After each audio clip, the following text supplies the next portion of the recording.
Maintenance for molding and trim is relatively easy and simple. It's not very difficult. As far as cleaning it, a dust mop will do, and if it gets really dirty and you're doing spring cleaning, you can take a damp cloth to it and wipe it down and wipe down those spots where sometimes mud might get flicked up on the baseboard, and you can just wipe that down.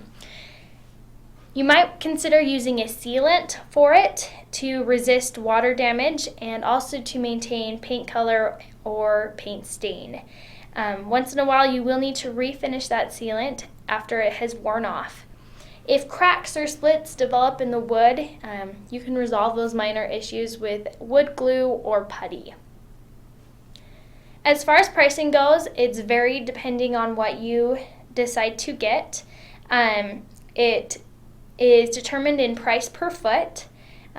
Common standard trim moldings run about 65 cents to 90 cents per linear foot. If you're doing a custom trim, it can be $8 to $12 per linear foot or even more expensive. Installation, it depends on the company that you have come and install it for you.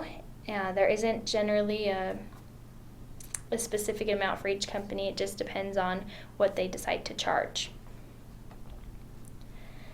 There are many different quality differences for trims and moldings.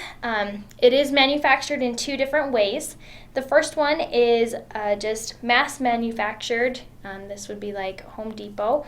And the second one is custom made manufacturing. And once again, those are going to be more expensive.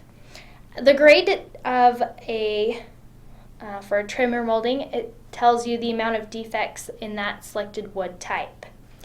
In a premium grade, those are generally the higher standard of workmanship. It's huge attention on aesthetics, and it's the most expensive type of molding and trim.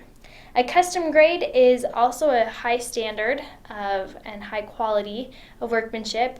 There's less restrictive materials, and it's less expensive.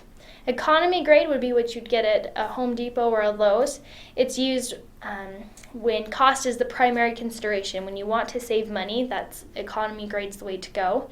It's very less restrictive on material quality, and it does have reasonable strength and quality.